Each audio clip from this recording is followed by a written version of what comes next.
20 दिवसांच्या बाळाला जन्मदात्या आईनंच नदीच्या पात्रात फेकून दिलं। जिनं जन्म दिला, ज्या बाळाला 9 महिने आपल्या उदरात जपलं, त्याच आईनं फक्त 20 दिवसातच बाळाला कायमचं संपवून टाकलं।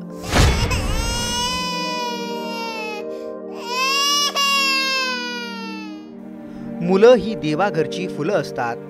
तान्या बाळाला पाहून दगडालाही पाजर फुटतो। लेकराची निरागसता अनेकांना प्रेमात पडते, पण त्याच लेकराला त्याच्याच जन्मदात्या आईनं कसं संपवलं असेल यावर कदाचित तुमचाही विश्वास बसणार नाही। पण हे घडलंय। एका डाखीन आईनं आपल्या 20 दिवसांच्या लेकराचा घात केलाय, तेही एका नोकरीसाठी। नेमकी ती डाखीन आई आहे तरी कोण? 20 दिवसांच्या तान्या बाळाला संपवण्याची तिच्यात हिंमत आली तरी कशी? हा सगळा प्रकार कसा उघडकीस आला याचाच सविस्तर आढावा या व्हिडिओतून घेणार आहोत।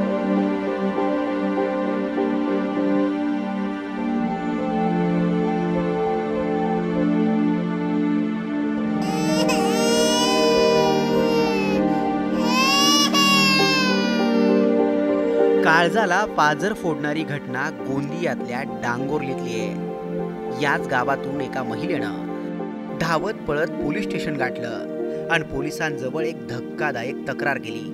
तक्रार होती आपलं 20 दिवसांचं बाळ बेपत्ता झाल्याची।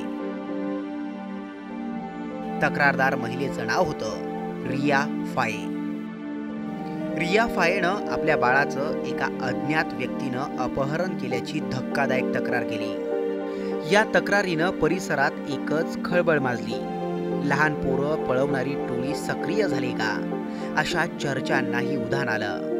20 दिवसांचं बाळ बेपत्ता आहे म्हटल्यावर पोलीसही तात्काळ ऍक्टिव्ह झालेत। त्यांनी तपासाची सूत्र फिरवली आणि तक्रारदार महिलेकडून प्रकरणाची सविस्तर माहिती घेतली।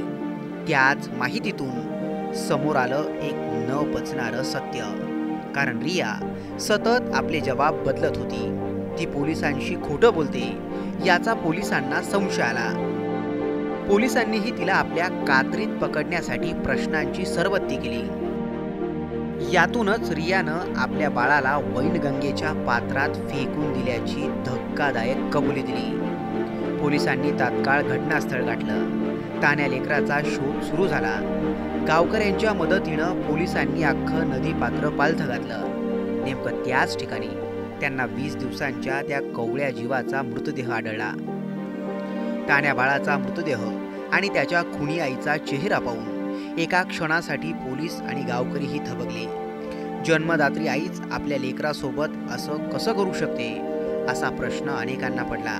आणि यातूनच एक किळसवाणं सत्य समोर आलं। ते असं की रियाला ते बाळ नको होतं। तिला नोकरी करायची होती। तिला स्वतःच्या पायावर उभं राहायचं होतं। पण तिला बाळ झालं। बाळामुळे तिला बंदिस्त झाल्यासारखी भावना आली। आता करावं तरी काय? आपल्या नोकरीच्या आड आपलं बाळ येत आहे याच विचारानं रियाचा मेंदू विकृत झाला।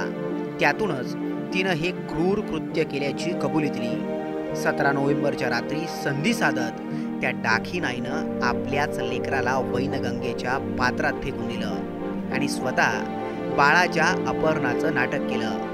रियाची ही कबुली ऐकून पोलीस देखील चक्रावले।